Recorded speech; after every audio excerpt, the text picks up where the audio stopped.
station is Chuck Minker. Representing the IBF at ringside this evening is Mr. Al Goodman, and representing the WBC at ringside is Mr. Bobby Lee of the state of Hawaii. The officials assigned by the governing bodies for the next bout of the evening, the judges will be Chuck Giampa, Jerry Roth, and Dave Moretti. The timekeeper will be Mike Morabito. Counting in the knockdowns, Al Bisick. The attending physicians at ringside, Drs. Flip Omansky, James Game, and Al Capana. And your referee is Richard Steele. This is the main event of the evening. 12 rounds of boxing for the unification of the WBC IBF 140-pound championship. Introducing, in the red corner, fighting out of Culiacan, Mexico, weighing in at 139.5 pounds, with a professional record of 66 wins, no defeats, with 56 KOs. He is the WBC Super Lightweight Champion of the World, Julio Cesar Chavez.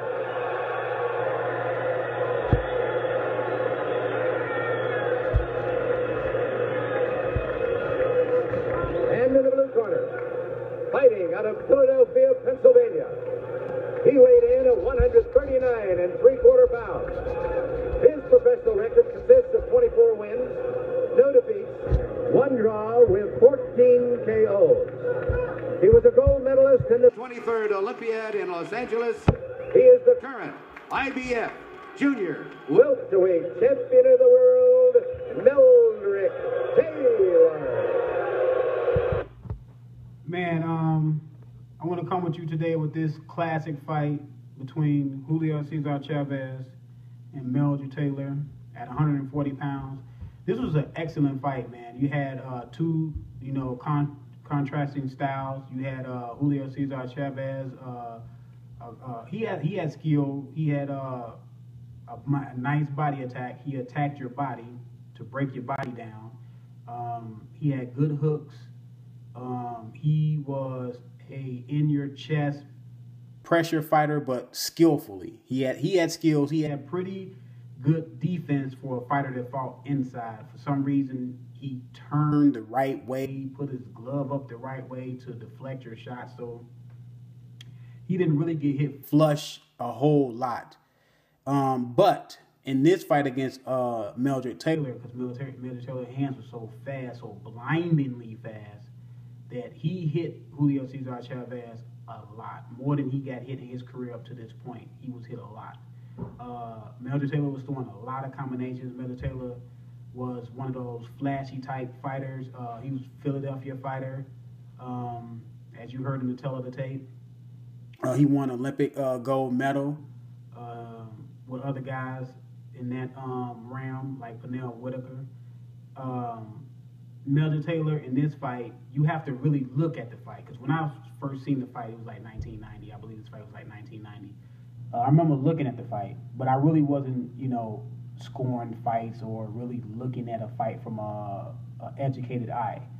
And I just remember looking at the fight. I remember Meldrick Taylor landing a lot of punches, like 3-1, 3 to Chavez 1. But like round 7 or 8 or 9, I started seeing Meldrick Taylor's face started to get a lot of swelling in it. And I was wondering, man, Meldrick Taylor winning the fight, why is his face so swollen up?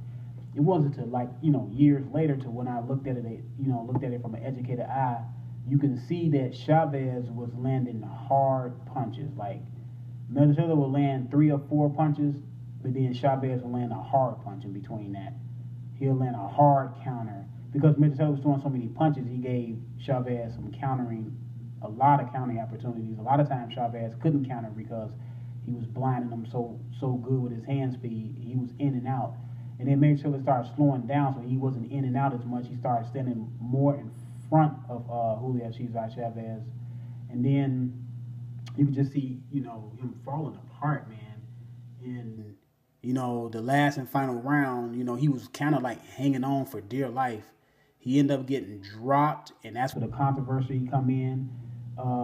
Richard Steele waved off the fight with 6 seconds to go or something like that. Julio Cesar Chavez was in the neutral corner. You know, when I looked at it, I was like, man, you should let the man go on. The man, you know, he's a champion. They both are champions. He fought his heart out. You know, he fought his game plan to a T.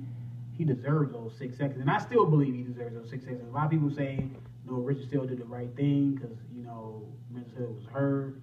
He could have had brain damage or something. But I say it would have took Chavez at least 3 seconds to walk over there. He probably would have only been able to throw one more punch. And I believe Cesar probably could have put his hands up or something. I mean, I just think he deserved those 6 seconds. You know, leave me a comment below. If you haven't seen the fight, go see the fight first. Then leave me a comment below and let me know if you think Richard Steele should have stopped the fight. This is Boxing Talk 8576. I'm out.